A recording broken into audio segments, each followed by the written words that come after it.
Y'all know what time it is. We are joined second week in a row. My man 94 West is in the building. How we feeling today? Feeling great, man. Feeling blessed. How about yourself, man? Doing wonderful. Can't complain. It's like you say. Woke up. It's California. It's expensive as hell, but it's nice outside. So Yo, that's real that's shit, that's man. that's what we got. So let's start here. Um, we'll address the jersey in a second. So Bucks Patriots this week. Obviously, the Bucks were on a bye last week. What is your expectation heading this week against the Patriots and a guy who I still have some questions? I feel like they played a really weak schedule in the Patriots, but a guy that most people are saying is playing at an MVP level in Drake May. As anybody, you go out there against your competition, you expect to win. Like, I'm not gonna sit here and say, "Oh, I expect for us to get blown the f out." Nah, we gonna come and leave with that dub, man. For what I've seen from the Patriots, I think it's gonna be, kind of evenly matched. I think this may be a shootout. It just depends on if our defense shows up that day and really put the clamps on them boys. No, that's valid. That's valid.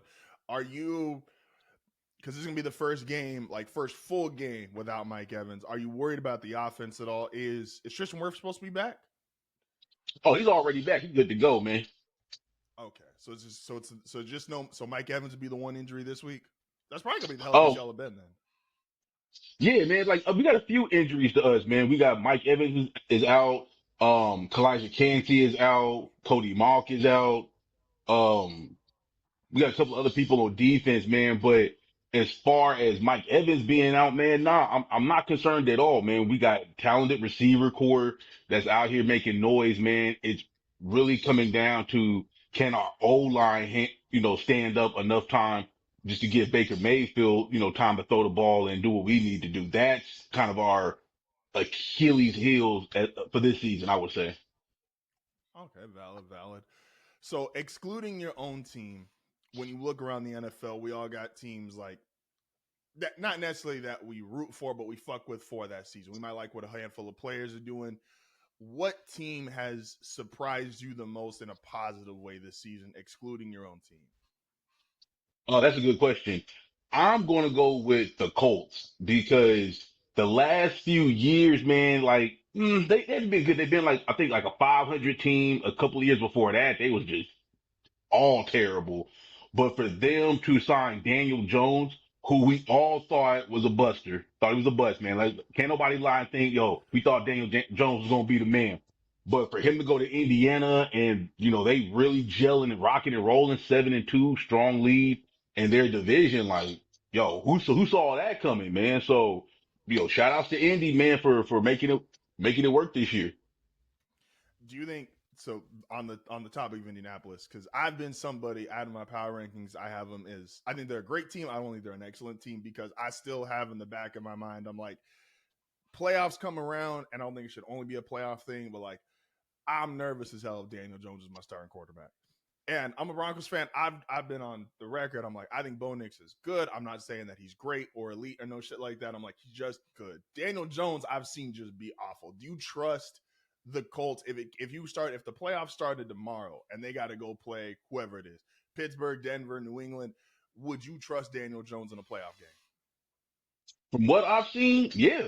Like what the talent they got around them, the scheme they got around them, all he got to go do is go out there and just play his game. He ain't got to do nothing extra. They're not asking him to be the next, Tom Brady or Brock Purdy. Man, yo, just go be Daniel Jones and make the play. Not to mention, they got a hell of a good running game. You know what I mean? So Jonathan that takes the pressure off. Got boy in my fantasy league eating them up, man. So, Taylor. he has a good running game to fall back on. It's not squarely on his shoulders. So from what I've seen this year, bro, and I think he can go out there and win a few games. No, all right, all right. I still got my skepticism, but I feel it. I should give them more credit than I probably am, but like I said, I've seen a lot of bad Daniel Jones, and that's just kind of the back of my mind. Yo, but we're seeing that from New York though. And New York No, is a trash heap right now, man. So who's to really say he's trash and it wasn't the system? Because like we just seen, he went from New York to Indy, dude blowing up. New York, on the other hand, they might be looking at they draft picks right now. That's a fact. Everybody that has left, like both New York teams, the Giants and Jets, like Sam Darnold left the Jets. He looks really good right Yep. now. Aaron Rodgers left the Jets. Aaron Rodgers looked old, washed, like retired, and now like he's got the Steelers. Like he's not the problem with the Steelers. Like their defense honestly has played worse than Aaron Rodgers. So New York is a dumpster fire as far as professional football goes at the moment. Hope that Right, works out right. well for y'all. So let's talk about the jersey, and as we do with everybody as they come on here, your expectations for the Nuggets, but first, how you became a Nuggets fan. Oh, good question. So how I became a Nuggets fan, man, is that my college team is KU. Like I'm rocking with them. Even with football, even though they suck at football, I'm rocking with KU all the way. So Okay. that year in the Final Four, man, Carmelo Anthony beat us. And I was like, well, damn, bro, if bro single-handedly beat us, he got to be that dude. So I said, F it. I'm going to roll with Carmelo because, in that draft, it was LeBron James, it was Dwayne Wade, Carmelo Anthony. So when Denver drafted Carmelo, I was like, yo, I'm going to ride with him, man. And, that's how I became a Nuggets fan, man. And you stayed with him even after the trade to New York. Yeah, man. Yo, that was a real crazy time period, man, especially because Melo is that dude, man. Like, not to say that Denver never had any teams because that would be a bold-faced lie, but he brought them back to real relevancy. And then you had the team around them, which was just effing crazy. So yeah, when he left, it was like, damn, bro, do I follow him to New York or do I stay in Denver? And I had to have a real conversation with myself, like, what we gonna do here? And I was like, nah, bro, I'm rocking with the Nuggets, man. Like, I love Melo. I'ma still root for him, man. But yo, I like what the Nuggets is doing, man. I like this team ball mentality they have, man. So I stuck with them, man. And you know what I mean? Seeing the trades getting Jamal Murray, Nikola Jokic, Aaron Gordon is, yeah, man. I'm riding mile high, baby. Nah, it's a squad. This is a squad. I appreciate. Denver sports love. We got some crossover there. Um, what are your expectations? I guess coming into this season. Obviously, last year didn't end the way they wanted to. They traded Michael Porter Jr. over the offseason. It's Denver's in kind of this weird space to me, philosophically, the way I look at sports, where you have one of the greatest players we've ever seen. So you cannot take like a season off. You cannot try to field a competitive team. But obviously, it no longer feels like the team that won a title. You could just keep running that back, which feels like what led to the Michael Porter Jr. trade. So how do you feel about this team? Obviously, Cam Johnson in for Michael Porter Jr. Jokic is still doing embarrassing people that left and right every single night. Just again, Jokic is this close to me to being one of the 10 greatest players ever. Like he's just right on the outside for me. But where are your expectations for this season? Hey, I want y'all to hear me loud and clear. Y'all see me? Y'all looking at me? This is ring number 2, baby. Ring number 2. And if you really being real, this should have been the 3-peat. But I digress, man. I think the moves that we made this year is going to propel us deep into the playoffs and into the championship game. Why? We got a bench now, man. Like, and that's what kind of effed us over the last 2 years is that, yeah, we got one of the best players in the world playing for us, but the man can't play all game, every game. He got to get some rest, man. And that's what was killing us is that, yo, Jokic could get us a lead. The bench will come in and we can't sustain the lead. So now our guy got to come out here and work, twice as hard. Now this year, we have a deep bench. We got Tim Hardaway Jr. We got our boy Bruce Brown back. We got Valachunas, Cam Ward, not Cam Ward, but Cam Johnson, not a bench player, but these are extra pieces that we really couldn't afford with Michael Porter Jr.'s contract, unfortunately. And, you know, shout out to him, man. I hope he balls the F out in Brooklyn. I hope to see him, in the finals, man. But yeah, bro, this is ring number 2 right here. We get it. Okay. I asked you about what it was like watching Brady last week. What is again? I think Jokic is one of the 10 greatest players, and I think if he got a second ring, I would probably because when you're getting into top 10 conversations, you do need your resume does need to be of a certain breed, right? Like when you get especially like Magic's got 5 rings, Bird's got 3 rings, LeBron's got 4 rings, Kobe got 5 rings. So like when you're getting into that space, you do need more, in my opinion, than 1 ring. I think the lowest count for anybody that got in the top 10 would be Hakeem is my number 10, and he's got 2. But I would probably push Hakeem out for Jokic if he came in. That being said, I do think he's the best player of the modern era. What is it like watching Jokic on a night to night basis as a fan of the team that he plays for? Dog, it's crazy, man, because he is putting up astronomical numbers for a center, man. Like you have never seen this in your life, man. And to have the pleasure, man, to see this night in and night out, bro, I might cry when you retire, man, because this shit is so special, bro. Like, bro, some of these passes he does, man, like again, this guy is a center playing like a point guard, man, and he's elevating everybody. Like, you really gotta, have your head on the swivel playing with Jokic, man, and just seeing this night in, night out, putting niggas in the blender, night in, night out, man. Like, good lord, bro. Like, yo, why we lying, bro? Yo, Jokic, the greatest 15 Denver ever seen, dog. No shot against Carmelo, man. But let's be real about this shit, man. Like, he's not even done playing yet. So, whoo, man, yo, dog, listen, it's highlight reel every time you watch this, man. No, it's valid. And he had to, he didn't necessarily have to be this level of player because obviously he is, and I love Melo. Will, one of my homies, he's a diehard Carmelo fan, is Jokic did have to be great though because he got number 15. And I did in the moment because obviously like he was not a heralded like, oh, a top 2, top 3 draft pick, like, oh, he gonna come here save the city. He was a second round draft pick. We all know the Taco Bell commercial, the story about it. So it's like he had to be a great player though, or there was going to be some serious pushback of like, you just gave away one of the greatest players in the franchise number to a second round pick. So the fact he's turned into this, I think, has quelled a lot of that conversation. Hmm. Also, Melo, no disrespect to the Nuggets, Melo's from New York. He wanted to be a Knick, and so he went into the Hall of Fame as a Knick. So that story's kind of worked itself out. Yeah, man, it's kind of a bittersweet story, man, because if anybody that was around, like, yo, Denver loved Melo. Like, bro, Absolutely. it was Melo everything, man. And so the way that stuff happened, it was like, damn, bro, like, where? It's like, all right, man, but we got Jokic, man, and then, out of that Melo deal, we got Jamal Murray, man. So shit, man, it all played out in our favor, man. So it's like, it sucks, man. I would hope to see Melo at a Nuggets playoff game cheering us on, man. But man, he feel how he feel. He a grown man. Shit, we got our ring player, so we good. Yeah, no, that's a fact.